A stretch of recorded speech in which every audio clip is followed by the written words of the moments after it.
Welcome to Maximum Bat Speed. I want to do a video today of Joe Panik, plays for the San Francisco Giants, second baseman. Just an amazing young man. Last year he hit over 300. This year he's hitting over 300, starting to hit the ball with a lot more power. Made the All-Stars this year at 2015. I just want to show you things that he's doing in his swing that I truly believe can help you to be a better player. So let's get started here. First thing I'm going to show you with Joe Panik that he does that's really just very unique in many ways. You don't see too many players doing it, but you definitely see this going on in the MLB. See how he just lifts that heel up right there? And as he does that, he just basically lets himself just rest on there, and he times the ball beautifully. And from there, once he sees the pitch he wants to hit, he just has beautiful mechanics through the hitting area. Now, if you watch what he does here, those of you who are familiar with Albert Pujols in his career, when he first came on, he did this beautifully, just almost exactly like this. All he does is lift up the heel.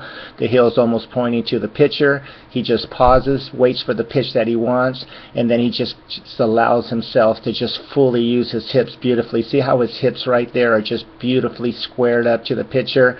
Now his belt buckle pointing to the pitcher, and watch what's going on with his lower body. See how well everything is just beautifully squared up, and he's hitting off a firm front side right here. He looks almost like Bryce Harper in this particular swing, how Bryce Harper has this kind of a stride where he just braces up to the front side.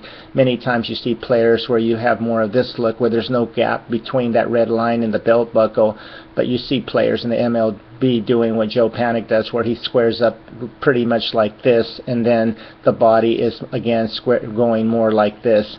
But again, this just is, as long as you're squaring up to the front side, that's all that really matters. Now, another thing that he's doing right here this beautifully, and I bring this up a lot when I'm working with my students, I always teach them to get that elbow working up to the mouth, and then having the forearm down, and then the barrel below the hands. So you can see how beautifully he keeps the barrel below the hands.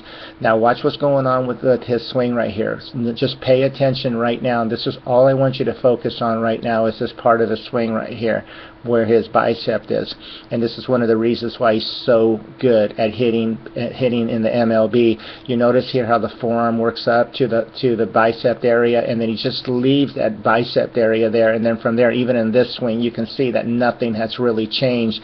In other words, what he's doing is he's staying close to the ball. He's allowing his body to just stay right there, so all he's doing is he's just committing to the pitch, and from there he's just extending through the ball right there. Now, what I tell my students when I'm working with them many times, I tell them, just imagine as though you're throwing a frisbee to somebody, and if you were going to throw it right to them, depending on where you wanted to hit, for example, if you wanted to throw a frisbee to the second baseman, you just want to let that forearm extend right to the area in which you want to throw the frisbee. Now, a lot of times what happens with players at this point of the swing, what they're doing is they're already allowing that forearm or that bicep area to literally turn around where it's almost pointing to the dugout on the right hand side. So again, Joe Panik just has beautiful mechanics right here.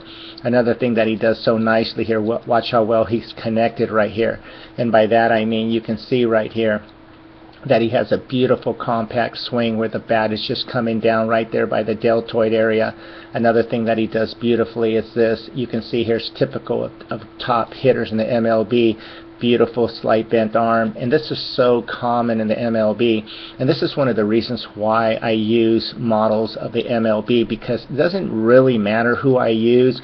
What you see here Joe Panik doing, and I think he does this probably better than most, his swing's a lot like Buster Posey's. If I was to put Buster Posey, other than the stride, as far as his mechanics, you can see that both Panik and Buster Posey have very, very similar mechanics. They both keep the barrel below the hands for a long period of time. They both have a very nice compact swing, elbow working up to the mouth, barrel staying below the hands. Now watch this. Even at this late in the swing, after contact, and again, barrel still up there by the mouth, the forearm's right here, and see how long the barrel stays below the hands. And again, you see this in all great players. This allows you to have more range, allows you to hit off-speed pitches. It allows you to do a lot of things. And again, by doing the stride that Joe Panik does right here, and again, it doesn't necessarily have to be like this, though I recommend a stride like this just to allow you to have a better timing mechanism. Now watch how he just pauses right there. 1 frame, 2 frame, 3 frame, 4 frame, 5 frames, 6 frames, and yet he just stays there and waits for the pitch. So in other words, he's not committing too soon to any pitch. And again, beautiful mechanics right here. And this is the thing that I just think for me as a coach, when I'm working with students, this is what I try to teach right here.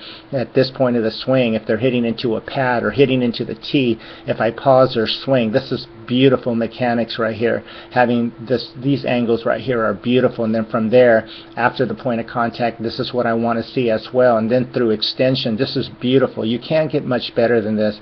Joe Panik, not too many people are familiar with him, but again, for you young players out there, high school players, little league, whatever, this is a swing that I would definitely recommend for you to try to mimic, to try to emulate, because these mechanics right here are going to get you to places where a lot of other swings would not.